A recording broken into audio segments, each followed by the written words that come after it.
कहानी का शीर्षक है हर सास पहले एक माँ होती है। आरती ने सरिता की बात तो मान ली और अब दोनों में एक समझदारी का तंतु जुड़ता जा रहा था।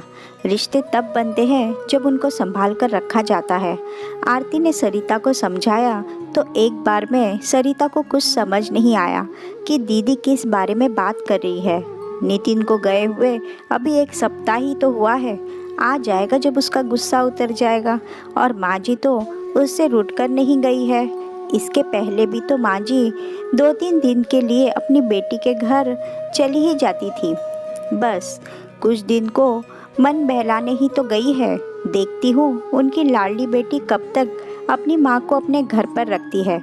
2 दिन में सबकी अकल ठिकाने लग जाएगी हूँ सोचकर सरिता ने टीवी ऑन कर लिया, पर मन में बार बार आरती की बातें घूम रही थी कि इस बार बाजी को सरिता के व्यवहार से बहुत तकलीफ हुई है। वह अब कभी सरिता के पास नहीं जाना चाहेंगी। ना आए मेरी बला से, सरिता ने सोचा। फिर अपने लिए एक कप चाय बनाकर बालकनी में चली आई। बाहर पार्क की तरफ देखते देखते वह जैसे अपनी गलती का मूल्यांकन करने बैठ गई। शादी के बाद जब वह नितिन के साथ कुछ दिन ससुराल में रहकर नवी मुंबई आई थी, तब यह छोटा सा फ्लैट और यह बालकनी उसे किसी स्वर्ग से कम नहीं लगा था। उसका ससुराल उत्तर प्रदेश के एक गांव में समरपुर में था और मायका सीतापुर में। पहली बार बड़े शहर आकर वह अपने आप को बहुत भाग्यशाली समझ रही थी। साथ ही जब अपनी सहेलियों से नितिन की और अपने किस्मत वाली होने की बात सुनती तो उसे खुद पर नाज हो आता। अब सरिता खुद को सबसे एक बित्ता ज़्यादा समझने लगी थी। शादी के 1 साल तक सब कुछ ठीक चल रहा था। नितिन सुबह 9 बजे ऑफिस निकल जाता और फिर शाम 6 बजे तक सरिता के जो मन में आए वो करती।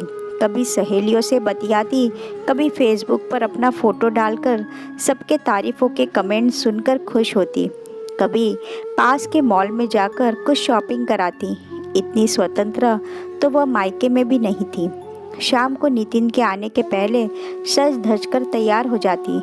दिन भर का थका मांदा नितिन अपनी नई नवेली पत्नी का खिला खिला चेहरा देखकर खुश हो जाता। अक्सर रात के खाने के बाद दोनों हाथों में हाथ डाले दूर तक निकल जाते।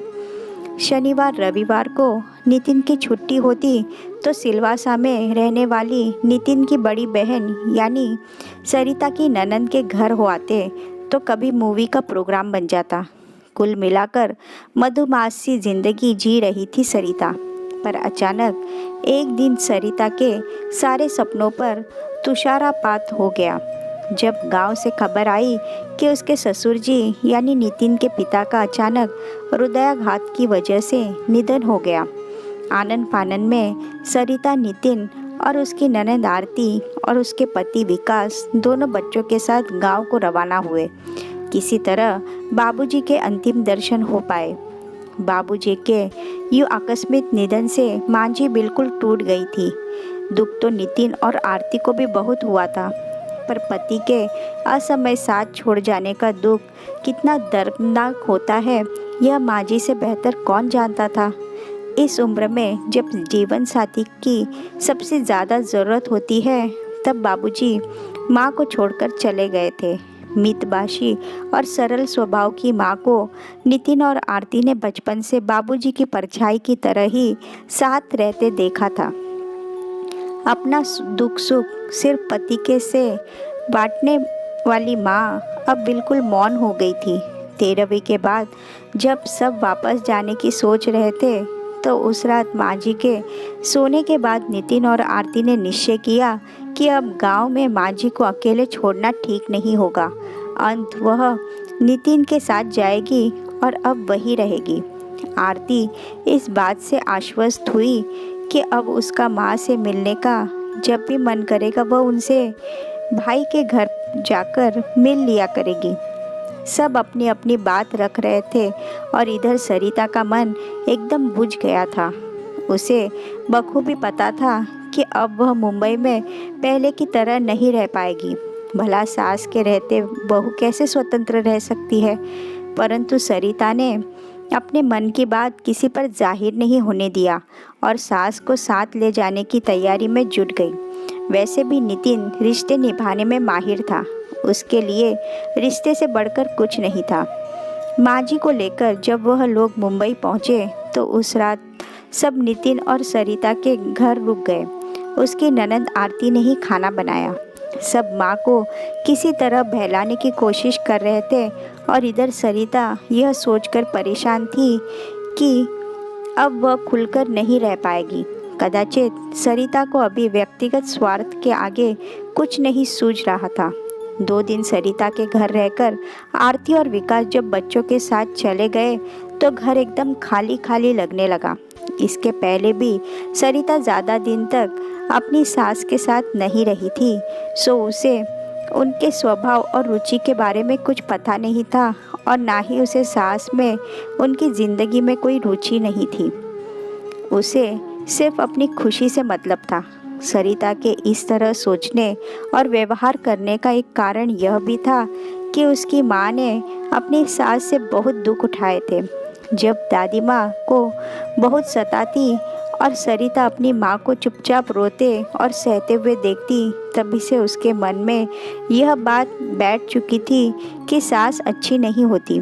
सरिता ने सोच लिया था कि वह कम से कम अपनी सास को खुद पर हावी नहीं होने देगी। इसलिए शुरू दिन से ही सास से दुर्व्यवहार करना, पलटकर जवाब देना और उनसे एक दूरी बनाकर रखना शुरू कर दिया, ताकि माँ जी अपनी हद में रहे और सरिता अपने मन की कर सके। शुरू में तो नितिन को पता नहीं चला, पर कुछ ही दिनों में वह नोटिस करने लगा कि सरिता माँ के पास ज़्यादा देर तक बैठती नहीं है और बस अपने काम से काम रखती है। पहले उसने इशारों से, फिर बोलकर सरिता को समझाने की कोशिश की, फिर डायरेक्ट कहने लगा कि उसे थोड़ा वक्त माँ के साथ भी बिताना चाहिए। बाबूजी के जाने के बाद वह कितनी अकेली हो गई है, पर सरिता सुनकर भी अनसुना कर देती।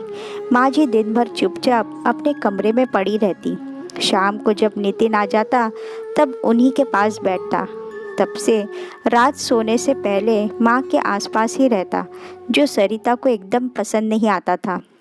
जितना नितिन अपनी माँ से अच्छा व्यवहार करता, सरिता उतनी ही उनके साथ रूखा बर्ताव करती जाती।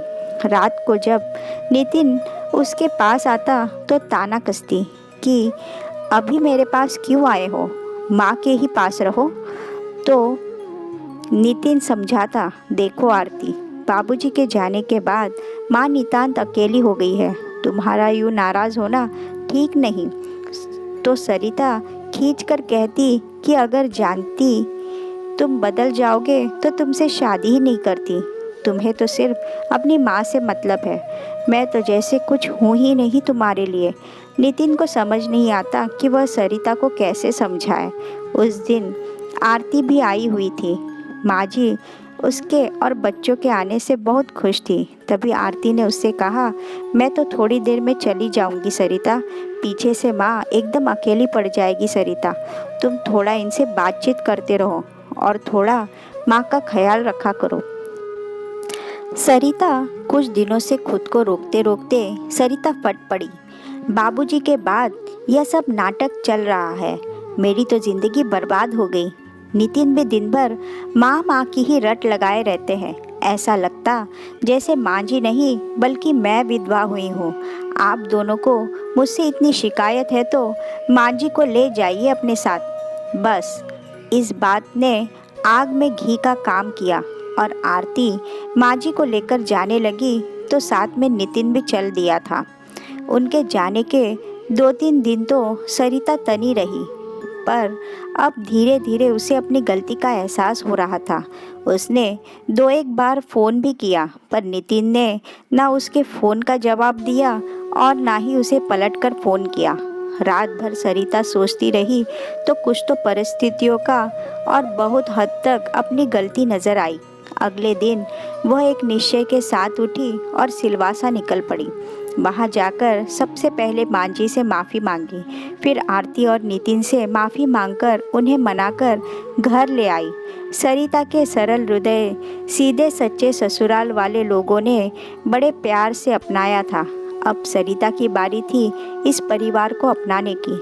अब सरिता समझ चुकी थी कि कोई ज़रूरी नहीं कि अगर उसकी माँ को ससुराल अच्छी नहीं मिली तो कोई ज़रूरी है उस अनुभव को अपने जीवन में उतार कर अपना जीवन भी खराब कर ले। माँ जी को घर लाकर सरिता को बहुत अच्छा लग रहा था। माँ जी ने उसे प्यार से दुलारते हुए कहा, बहुत अच्छा किया बेटा जो तुम मुझे अपने घर ले आई। वहाँ बेटी दामाद के घर कब तक पड़ी रहती, एक संकोच, एक लिहाज तो होता ही है। माँ जी की बात सुनकर सरिता भावुक होकर बोली, माँ जी ये घर आपका है, हम आपके घर में रहते हैं, मैं भी आपके घर में रहती हूँ। सही कह रही है सरिता, हम सब आपके हैं माँ। बोलते हुए नितिन ने कमरे में प्रवेश किया। हम दोनों आपके हैं, आप इस घर की मालकिन है। स्मुवेत स्वर में नितिन और सरिता बोले तो माँ को दोनों पर बड़ा प्यार आया। आज सरिता आरती की भी शुक्रगुजार थी कि सही वक्त पर आरती की चुपती बात ने सरिता की गृहस्थी को बिखरने से बचा लिया। हर सास बनने से पहले तो एक माँ होती है और हर बहू बनने से पहले एक बेटी होती है। बस सास बहू में भी अगर माँ बेटी जैसा रिश्ता बन जाए तो ज़िंदगी कितनी खूबसूरत हो जाए और घर खुशियों से और प्यार से महकता रहे।